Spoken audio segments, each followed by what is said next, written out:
Hello everyone, this is Zeeebo and welcome back to today's video. So yesterday we released our preview for Tasi and I saw quite a few comments about people wanting to fully commit to her. So this video is a before you fully commit to her video, just some I'll say like experience I have with her as well as my observation so far and a few issues with her fundamentally. Okay, so this is just a warning video, but if you still like her design and you think that she's really broken, you can still go for her. And even if she doesn't turn out to be as good as you think she is, you can still use the S rank swap card to actually swap her out for another S level character in the end anyway, so it's fine. But before you commit, right, there's a few things I want to talk about. So Tasi as a character, really strong on the control side of things, and even on the damage side of things. I've seen videos about her performing extremely well in the arena side and certain AFK stages, which I think is impressive, and that means that she does have some use all around, right? But is she like this meta warping character? I highly doubt so, because most meta warping characters, they are generally powerful, they are generally versatile, and they are used in a lot of game mode. So far for Tasi's case, I think for the Dreamwell side of things, she's a mix between control and damage, and control against most of the bosses ain't so effective. The only boss which I think she might have some potential on will be Olsen, but that will require more testing on my main account. So I will be doing a S plus pull for her on my main account tomorrow, 2 hours or 3 hours after the reset. So if you guys are still contemplating whether or not you should commit to her, you can wait for a little bit, right? Wait for me to do the S plus pulls and then commit all into her if you like what you are seeing about her. Okay, so that's my like TLDR. But for Tasi's case, one thing I realized about her is that, number one, her fluttering dream ability allows her to transform into a butterfly upon losing 50% of HP, and in this form she becomes invincible and recovers HP per second. But this places her in a very precarious position because her second ability basically causes her to shift towards the enemy. So Tasi as a character ain't exactly the most tanky one. And obviously, even if she comes back to life, if she doesn't use her Dream Dance ability, she will actually still melt really quickly. This issue can be rectified with the Shimmering Dust ability, because right here, whenever she casts the ultimate, she gains 90% damage reduction. So that's where the 90% damage reduction is for. That's what it is for. It is to help her stay alive because she's going to be running in the front. But that does not fundamentally change the fact that her second skill actually puts her in a very bad position in most scenarios. So that's one thing that I want to point out, right? The second skill is actually a double-edged sword. It is a very powerful skill which can do a lot of damage with a little bit of control, but then it puts her in a bad position. Secondly, right, back to Fluttering Dreams. So this ability is a defensive ability, but at the same time, it is extremely weak to OD. So just now I mentioned earlier that she dives to the front line with Dream Dance, and this skill over here does give her invincibility, but if you have OD's ultimate sticking to her, she will just explode and boom right away. So I'm going to showcase one replay right here. So specifically yesterday and today, I actually tried to play against a lot of Tasi teams. So I did have quite a few footage. I lost quite a bit, but it's fine because I have a clearer picture of how this unit run. So we have Oni-chan over here. So this is the battle. Let's run through the battle. Okay, so we'll go at one time so that you guys can see what is going on. So Tasi is located at the right corner, and I have my OD buffed up as the main carry. So you can see Tasi will always dive to the enemy's backline or very far away from her team because of her second skill. So that is the first issue, the positioning one. So right here, she did reach that 50% threshold and she's in the butterfly state. So she's coming back to life, but because she's so forward, OD can just throw another ultimate in her face, as you guys can see right here. Okay, so my OD is going to throw another ultimate right in her face about now. Okay, so okay, wait, I think it threw to Torrent over here, but it's fine. I think our dear Tasi over here has the poison going for her. Yeah, she has the poison because she's sticking down to DOT. So right here, she's jumping around, bouncing around with the ability over here. But as you guys can see, she just popped immediately to OD's ultimate.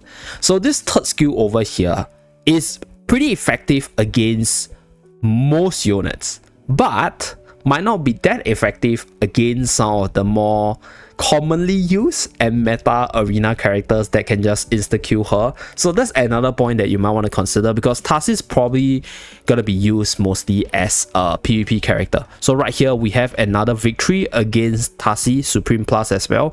So we're gonna do the replay. Okay, so Tasi right here is at the right corner. So this could also be a case where Tasi might not have found the right team yet, because I think if you're running her with Iron Armors, it sort of counter the original idea of Iron Armors to quickly burst the enemy down with the control at the start. But at the same time, like if you want to play a fast team, Tasi ain't exactly the one you want to go for, because her kit mainly revolves around her ultimate. So she's a more late game-ish type of character in PvP. And right here, as you guys can see, the Tasi did nothing and she just melted. So that's another problem, right? She is actually really weak to being rushed down. So right now, based on what I observe, I'll showcase all the losses I have so you guys can tell me what's the similarity between all the losses. So this is loss number 1. Okay, we just go at this speed so that you guys can see what's going on. Okay, so this battle right here features a Tasi on the opposite end. So we go in, boom, the opponent Tasi controls us over here as well, and then because our overall stat is a lot lower because I'm using a 1 copy Tasi, we lost in terms of stats, and then we eventually lost the battle right here. But for this fight, right, you can see that Tasi had the energy towel. So for the remaining few battles, it's pretty much going to be the same thing, Tasi being run on the Arena V special map. So this is because on this maps we do get the energy towel, which allows Tasi to cast the ultimate immediately. So one way for the developers to make Tasi better would obviously be to introduce more maps with the energy towel itself. So that's one thing to consider. I think Tasi's impact is still there, but under normal circumstances, that is not with the help of an energy towel, she's a little bit slow. So right here we have another battle. Wait, let me see whether or not it's the same replay. Okay, this is a different replay. Okay, so this is Tasi. I think this is a long drawn out battle without me using OD. So I'm just using the standard Wilders team. But just now you guys saw, right? I just counter her with an OD. But if I use the OD here, I might have won. I might just snap her off and she might not have gotten her ultimate here. But if you guys take a look at the whole fight itself, right? Tasi is doing okay. Like, I think she's good, but she's not impressive. And you see, like, we are about 20 seconds into battle and the ultimate is barely charging up. So by like the fast standard, I think the ultimate is a little bit slow. Not saying that it's not usable. If you can draw out to this timing, it's still possible. But with Dahlia being a thing, with a lot of the rush teams being a thing, I think, right, Tasi might be a little bit slow. Okay, so this ultimate being slow thing obviously can be rectified in the arena. So right here, I think we lost to a Tasi. Nope, this is me using a Tasi. Yeah, so this is me against the slower Tasi. Okay, so this one is on the defense. Yeah, this guy's also using a Tasi against me. So let's run through the replay. Okay, so this is Arena V map, by the way.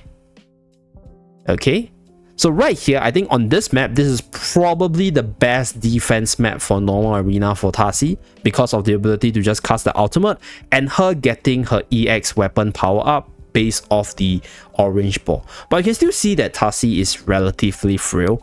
So if you have a way to counter this ability, for example, Dunlea, for example, then you can actually, you know, prevent Tasi from getting all these stacks at the start of battle on this map specifically. And at the same time, yes, you know, Dunlea might be a very weird character, then a lot of people might not have him. But from a free-to-play player's perspective, I think Tasi is not, you know, you must go and commit into her type of character because, like, she's good, but, like, I think she needs a little bit more support, at least based on what I observe. Because even in the PvE side, she faces the same issue in normal PvE because if you guys been doing deficit pushing, you guys will know that the enemies, right, if you're in massive deficit, like maybe like 10 times your power, 8 times your power, the enemies hit really hard, and then you won't have a way to actually accelerate her ultimate, right? Even if you put her on this Wilders tile, you're not going to get the ultimate off that fast, right? You need some way to accelerate out her ultimate in order for her to be of use. And then this brings back the second issue, which is her positioning. So in the PvE setting, she will run in front and then she will put herself in a very bad positioning, and because she's understated, she will be sniped off quite fast. Even if she has multiple lives, she's still not going to survive that well. Okay, so these are just some concerns I have, but I'll still be testing her on my main account to Supreme Plus, so you guys can stay tuned for that. But for those of you guys thinking of committing to her and you're slightly tight on your resources, you might want to consider twice before throwing too much resources into her. Although you have the swap card to actually swap her out in case she's not that good, but that's pretty much it. A very simple Zeeebo reminder for all of you guys. Thank you very much for tuning in today, and I'll see you guys again in my push stream and Supreme Plus first impression video tomorrow. Bye guys.